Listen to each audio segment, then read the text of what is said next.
Alright, YouTube, this is part 2 of my actuator fix on this aero commander. And what we did, we took the actuator out. We didn't, but that took so much time. But Are y'all done with your ends or no?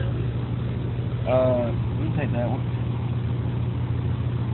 Yeah, we're just using this one right here behind this tire so we can catch the drip out from under here, you know? Yeah.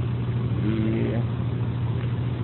Alright, the first thing you do is find out, make sure you remember which one is where. You have this one which is restricted, this one which is opened in, and you take them out first and foremost. And after that, you start taking the ends out. You press them down in towards the inside a little bit, take the slip rings, pop these here snap rings out, and you start pulling it apart. We're not going to make a video for reassembly. I was going to tell you how to do it, but